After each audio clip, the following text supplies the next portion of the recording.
We'll go ahead, and in the interest of time, I know we're running a little bit over. I'm going to go ahead and just open up for questions so we can make sure we can get all of our questions in, and we'll start up front here with Jordan. Jordan Bianchi, The Athletic. When you're in this position coming into it, are you looking back throughout the year on the woulda, shoulda, couldas, whether it was Las Vegas with the wheel, Kansas, Darlington, or are you focused forward? We're on this weekend. Yeah, I mean, all that's stuff that hurts and will when you do stop to look back at it, but ultimately it's not anything that's changing our situation right now and would really just be a distraction at this point. So yeah, and there's no changing it, right? So definitely things that look back on, or we'll clean up as a team, things I can clean up as a driver, do differently, and then just situations that certainly could have gone better. So yeah, we're focused on this weekend now.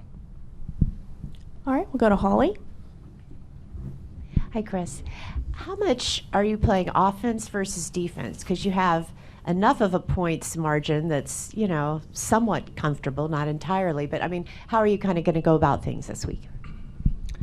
For me, this is one of my favorite racetracks. I absolutely love coming to Darlington. It's had a chance to win this race last time we were here, and obviously ended up in one of my less highlight-worthy moments. But it just, for us, it's how do we come in and win this race? How do we be in contention to win this race? I think I don't like to be a points racer. I'm aware of our situation. I feel like we can come out here and do what we've been doing each and every week, and that's been bringing fast race cars to the track that a lot of times feel like we've had speed to compete for wins. We've been able to compete for wins, and then days that we just need to execute a little bit better all around. And for us, that's kind of the same thing we got looking at us for this go. So yeah, we will pay attention, and it's something we started probably Pocono time, just aware of the cars we're racing if they have days that are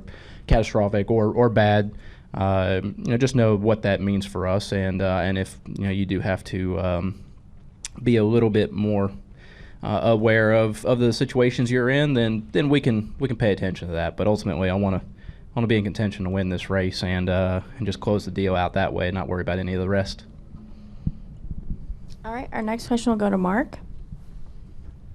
Mark Garrow, PRN. Chris, as well as you ran last year, the wins, and all the speed you guys had at the beginning of the season, are you surprised to be sitting here coming into the last race in such a precarious position? In a way, I guess. Yeah, I mean, we're was it third of the cars without a win on points. I think that's probably the bigger surprise. Is there's been as many different winners this year as there has been, right? So, and on the flip side of that is like you said, we've had a lot of speed this year. We've been really close at a lot of races. We just haven't sealed the deal, and that's been very frustrating at times, because that was one of the bigger goals we had on this season, was to make sure that we fired off with the potential that we had around this time last year, and we did. It was good to go to the racetrack and have speed at types of racetracks that honestly we just haven't been very good at in the past. And we were good at short tracks and intermediates, and road courses are still really strong for us. So all those things were going well. We just and a couple of runner-ups and very, very near misses. So I think that it's been a great year. Just we don't have any trophies on it yet. So yeah, we didn't expect to be in this position, and unfortunately it's where we're at. But I am pretty confident in what we're able to do at Darlington and what we've had as an organization this year at RFK, that as long as we do everything we need to, we're going to be in good shape. All right, our next question will go to Alan Cavana. Alan Cavana, MRN. During the race, do you want to know where Bubba's running, where Ross is running, what the point situation is? Do you ask not to be updated? What do you like as a driver? I'm not going to ask for silence, but no, I don't need the updates either if it's not significant. Ultimately, that's it's just a distraction for what we need to do to go race. It's just just a different mindset going into these scenarios. And as we look at playoffs here, and this is points. I feel like every year we talk about points a little bit earlier in the season, and to the point where I feel like it comes up at Daytona now. So I just for us, we need to go these things and do our own deal and run our own race. But no, it's not something that I'm going to ask for constant updates. When you're in the car, you're not. I guess I'm not. I'll speak for myself. I'm not completely aware of the race scenarios and everything that's playing out, and I don't really need to be if it's not something that I can affect the outcome of. So there will be a time and place for that, and maybe that's just towards the end. It's been a scenario where some of the cars we're racing have had bad days. If we have a day where we're involved in an accident, it's kind of updating on that situation and what we need to do to make sure we recover. But no, I'm not. You're certainly not going to hear from my side of the radio asking for updates. All right, we'll go to Claire. Claire B. Lang. So when you come to this track with so much on the line for so many drivers, most of them say they love this racetrack, whether they've had success here or not, and have a lot of confidence here. But everybody can't do well here, right? Why does everybody feel so confident here, and what is it about this track? Because we have composite bodies now, and there's not the big penalty for big misses. I think it gives a lot of people confidence that they did not have a couple of years ago. But it's such a cool racetrack. There's so much history here. It's a place that drivers love. Me being one of them that wasn't very good here for a long time, and took a lot of learning, but always loved it. Was always one of my favorites regardless. So the speed we've been able to have in the last couple of years has certainly helped me enjoy it more.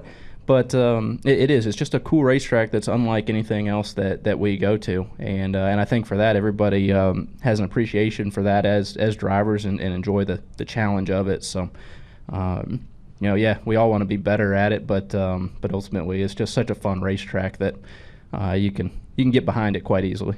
So how much did this track frustrate you at first, and then how were you able to learn it? What did you do in general? Yeah, I don't know.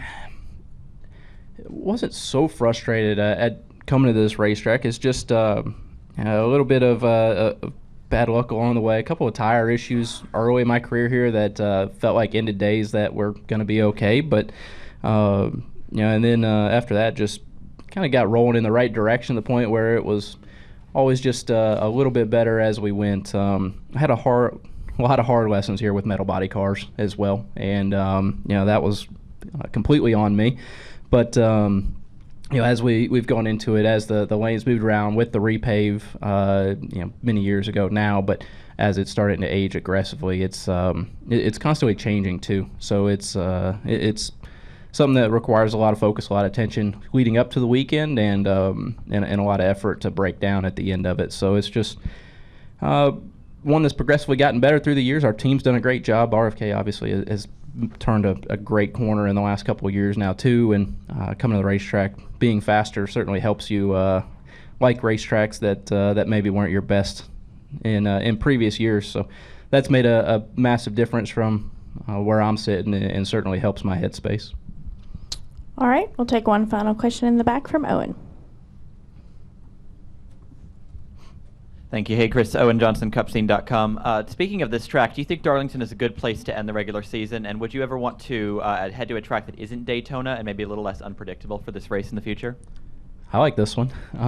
It's hard. It's a 500-mile race. It's going to be 90-something degrees on race day. It's a fantastic challenge for all the drivers, the teams, everybody out here, and I think that's a great way to head off into our playoffs. Is make everybody work for it. And not saying Daytona doesn't have its own challenges, but it's certainly. I wouldn't say there's a whole lot more predictability here, but maybe a little bit more of controlling your own destiny and understanding that it's going to be very difficult as well. So. Just so many things can happen in Daytona, like we continue to see, and it can really throw a massive curve right at the end that you just can't plan for in any way. Ultimately, we don't we haven't done a good enough job not to be on this bubble right now. But yeah, I like the fact that we have this race, and I certainly enjoy Darlington being the cutoff this year, and would be my vote not to be at Daytona in the future. But I don't think I submitted my vote early enough to get that one to count. All right, Chris, thank you so much for your time. We wish you the best of luck this weekend. Thank you. All right, we'll have one final media availability here.